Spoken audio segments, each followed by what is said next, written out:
Okay, let's unpack this. Over 1 million people participate in short-term mission trips every single year.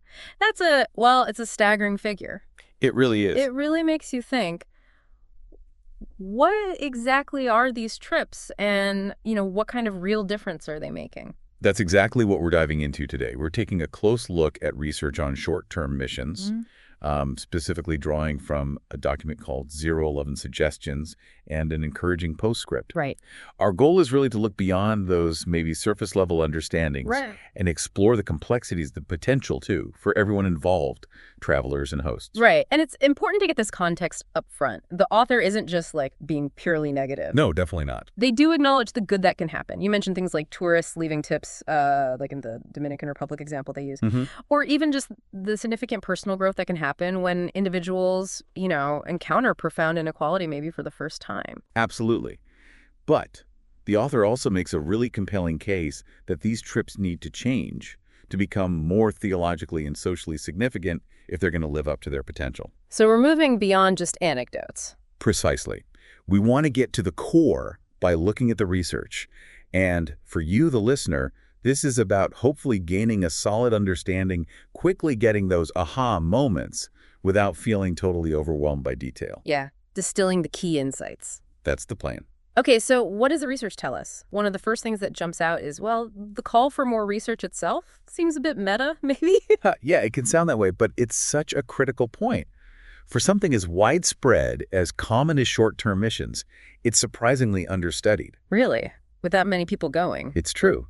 And the author highlights Kurt Verbeek's review of quantitative research, the number-crunching kind. Okay. And Verbeek found that even within the limited studies done, only a really small fraction used even basic research methods to actually measure change. Wow. So think about that, this massive global phenomenon, Yeah. and we have surprisingly little rigorous data on its actual impact. Exactly. I mean, countless people pour time, money, energy into these trips. Mm-hmm. But we lack hard data to know if they're achieving what they set out to do.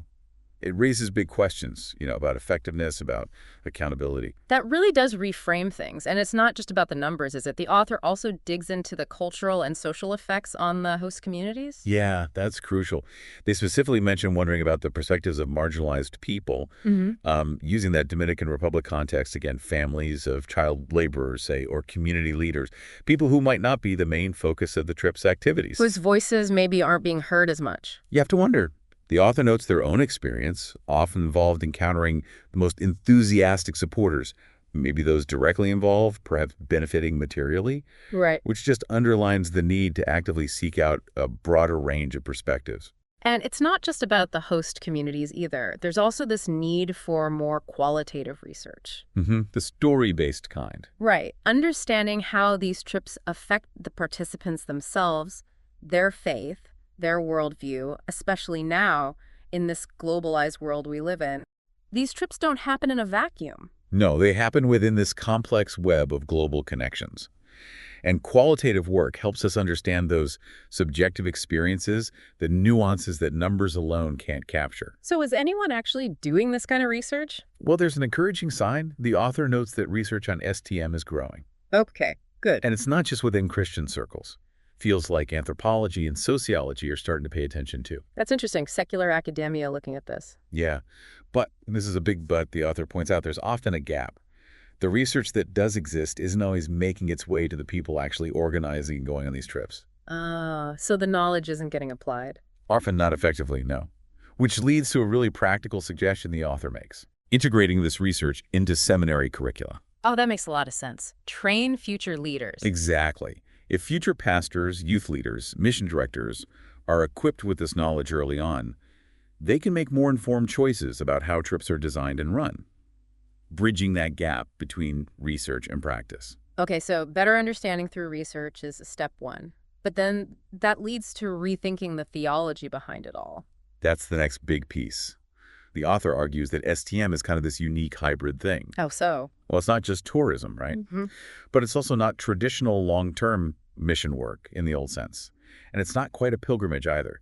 It blends elements of all three. Okay, I see that. Service, travel, spiritual journey mixed together. Right. And because of that unique blend, the author suggests that relying only on traditional mission theology might be inadequate. Why is that? What's missing?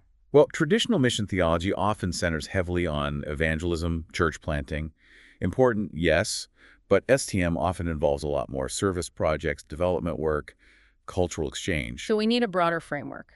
Perhaps. Something that more explicitly addresses things like justice, mercy, and especially our posture, our humility, when we engage in these cross-cultural ways. And the author actually suggests a specific biblical idea for this. They do, yeah. It gets really interesting here. They point to the prophet Micah, specifically Micah 6.8. Okay, refresh my memory on that one. It's the call to act justly, love mercy, and walk humbly with your God. Ah, right. Powerful verse. And the author suggests this could be a more relevant, maybe more holistic, guiding principle for short-term missions. And the context of that verse is important too, isn't it? Very.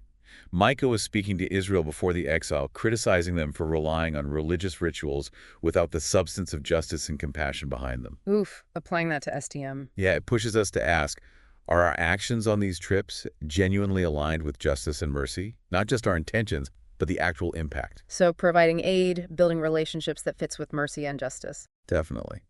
But the author pushes even further. What about the other parts of the trip? The recreation, the tourism, even the educational elements. How should those fit into acting justly and loving mercy? Exactly.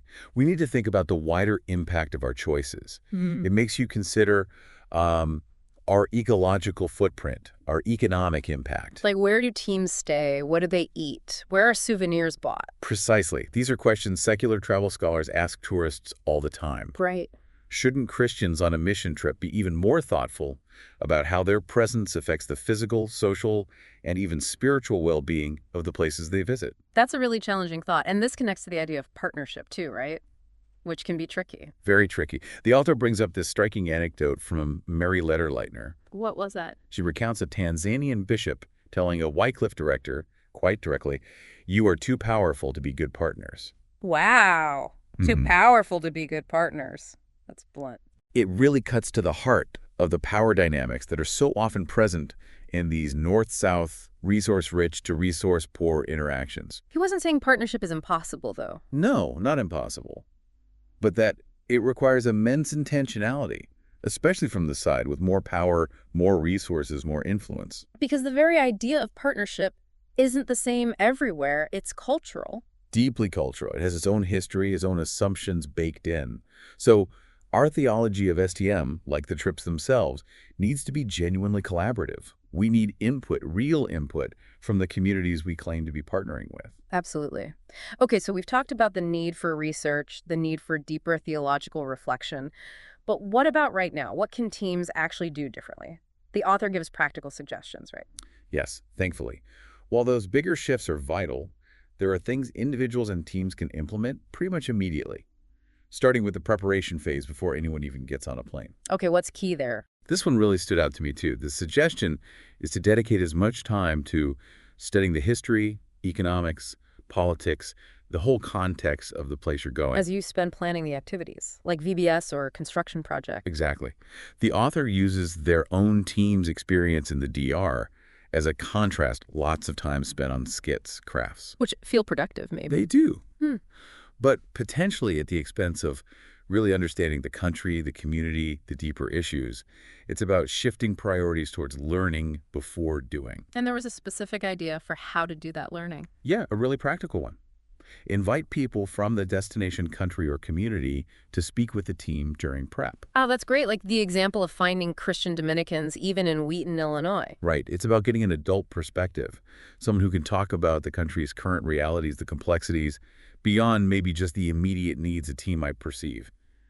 Opening up that dialogue early. Okay, that makes sense for prep. What about during the trip itself? A key suggestion is to intentionally spend time talking with community leaders. Not just the kids the team might be working with. Right. And importantly, both Christian and non-Christian leaders. To really understand local perspectives on problems, yes, but also on solutions, on initiatives already happening. Learning from them, not just assuming the team has the answers. Precisely. Because interacting primarily with children, while often joyful and rewarding, might not challenge the team's assumptions as much. Kids might be less likely to critique or offer a nuanced analysis. Adults, especially leaders, can provide that crucial depth. Got it. And what about sightseeing? Sometimes that feels separate from the mission part. The author suggests reframing that. Visits to cultural sites, natural wonders, see them as part of the mission, part of understanding God's work, the Missio Dei, in that specific place and among those people. So not just tourism tacked on. Exactly. Which also implies that the same standards of respectful behavior, cultural sensitivity, ethical consumption that apply during the work should apply during these excursions too. It's all part of the witness. That changes the whole mindset. Okay, preparation during the trip. What about afterwards, back home? Post-trip follow-up. This is often neglected, isn't it? Yeah, maybe one meeting to share pictures and stories. The author argues for making follow-up mandatory.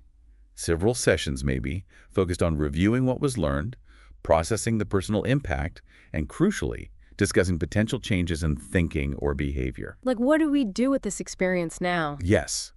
And interestingly, the author mentions their own team members saying a conversation months after the trip was the first real chance they had to process things deeply. Wow, months later. Without that structured reflection, the narratives people form might be based on incomplete or even biased takeaways. And how we talk about the trip afterwards matters too, right? Like in church presentations. Yeah. Hugely important.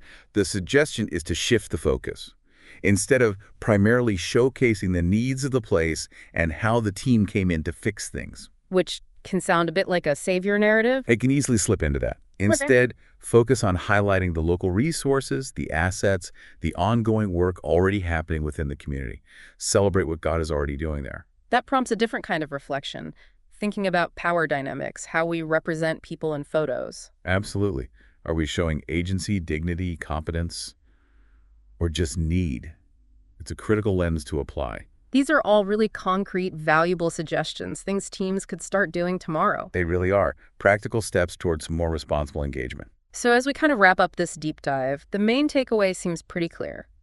These short-term trips, they have potential, definitely. Significant potential. But actually realizing that potential means being much more intentional, shifting our understanding, our theology, our practical approaches. It really does. And it's worth remembering the author's final thought, too. It goes a bit beyond the social science. What's that? They remind us that ultimately the success of ministry isn't something we can neatly capture with research methods alone. Right. Some things are beyond measurement. Exactly. But our efforts, informed by the best research and reflection we can manage, should always aim to align with our best understanding of God's work, God's heart for the world. That's a good grounding perspective. Yeah. And it leaves us with something for you, the listener, to chew on. Mm-hmm. Thinking about all these insights, the need for research, the theological questions, the practical changes, how does this resonate with your own perspective on service, on travel, on how we engage across cultures? Yeah, whether you're planning a trip, maybe supporting one financially or prayerfully, or even just reflecting on your own interactions, how might these ideas shape your understanding and your actions going forward? It makes you wonder, doesn't it? How can each of us engage with the world in ways that truly reflect that call to justice, mercy, and humility? And how can we keep exploring these complex, important questions in our own lives and communities? Lots to think about.